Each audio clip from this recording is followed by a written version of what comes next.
Saudi अरब में फिर मिले कोरोना के 147 नए मरीज, 5 और की मौत। रियाद में मिले 48 नए मामले।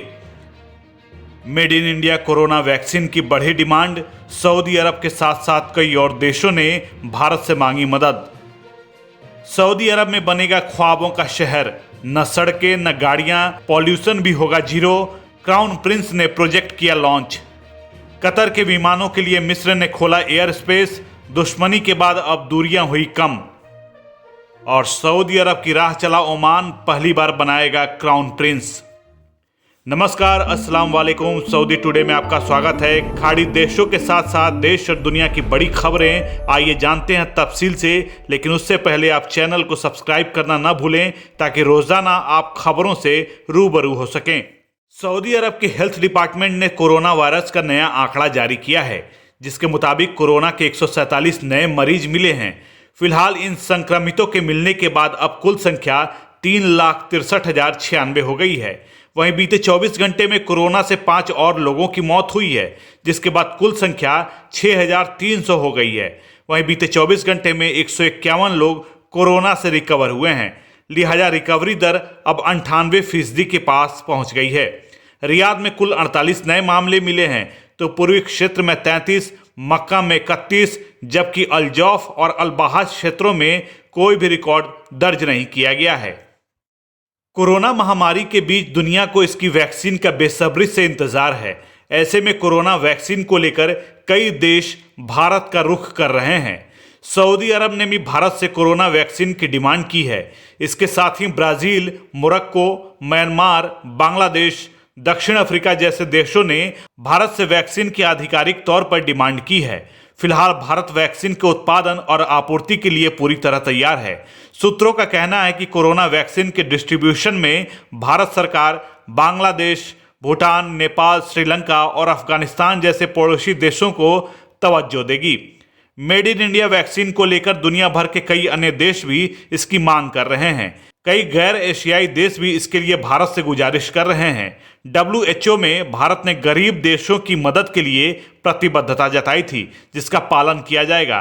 पीएम मोदी ने कहा है कि 2 वैक्सीन के अलावा 4 और वैक्सीन पर काम चल रहा है। खबरों के मुताबिक नेपाल ने भारत से 12 मिलियन कोरोना वैक्सीन के डोज की मांग की है। सऊदी अरब में एक ऐसा शहर बनने जा रहा है जहां न तो गाड़ियां चलेंगी और न ही सड़कें होंगी। शहर में अत्याधुनिक परिवहन के लिए एक जगह से दूसरी जगह आना जाना किया जाएगा और 170 किलोमीटर लंबे शहर में पॉल्यूशन भी जीरो होगा। गाड़ियां भले ही नहीं होंगी, लेकिन शहर के लोग एक कोने से दूसरे कोने तक का सफर महज 20 मिनटों में तय कर लेंगे। ख्वाब जैसे लगने वाले इस प्रोजेक्ट को सऊदी अरब के क्राउन प्रिंस मोहम्मद बिन सलमान और NEOM company board of directors ने लॉन्च किया है। इस प्रोजेक्ट का नाम द लायन रखा गया है। उन्होंने ऐलान किया कि 170 किलोमीटर में फैले इस रिहायशी प्रोजेक्ट में न तो सड़कें होंगी और न ही गाड़ियां। ये एनवायरमेंट के चारों ओर बनाया जाएगा। क्राउन प्रिंस का कहना है कि यह प्रोजेक्ट इंसानियत के सामने खड़ी बुनियादी ढांचे, पॉल्यूशन, ट्रांसपोर्ट और भीड़ जैसी चुनौतियों का सीधा जवाब है। नियोम का दावा है कि द लाइन प्रोजेक्ट के जरिए 150 सालों में पहली बार ऐसा हो रहा है कि शहर सड़कों के आसपास नहीं बल्कि लोगों के आसपास डिजाइन किया गया है। शहर में स्कूल, मेडिकल क्लिनिक और हरियाली वाली जगहें सिर्फ 5 मिनट की पैदल दूरी पर होंगी। सऊदी अरब के इस प्रोजेक्ट के तहत बनने वाले शहर में करीब 10 लाख लोग रह सकेंगे। मिस्र ने कतर के विमानों के लिए अपने एयर स्पेस को खोल दिया है। इससे पहले क्षेत्र में खासा दबदबा रखने वाले सऊदी अरब ने पिछले हफ्ते इस खाड़ी देश के लिए अपने एयर स्पेस और जमीनी सीमा को खोला था। मिस्र के विमानन अधिकारियों ने यह जानकारी दी है। अधिकारियों ने बताया कि कतर एयरवेज का विमान शुक्रवार को काहिरा में उतरेगा। सऊदी अरब, संयुक्त अरब अमीरात और बहरीन के साथ साथ मिस्र ने भी साल 2017 में कतर का बहिष्कार किया था। इन देशों ने कतर पर क्षेत्र में कट्टरपंथी समूहों को वित्त पोषित करने का आरोप लगाया था। ओमान के सुल्तान ने देश के संविधान में महत्वपूर्ण बदलावों की घोषणा कर दी है। ओमान की सरकारी न्यूज एजेंसी की रिपोर्ट के मुताबिक ओमान में संविधान संशोधन के जरिए पहली बार क्राउन प्रिंस की नियुक्ति का प्रावधान किया गया है। यानी अब सऊदी अरब की तरह ओमान में भी एक क्राउन प्रिंस होगा।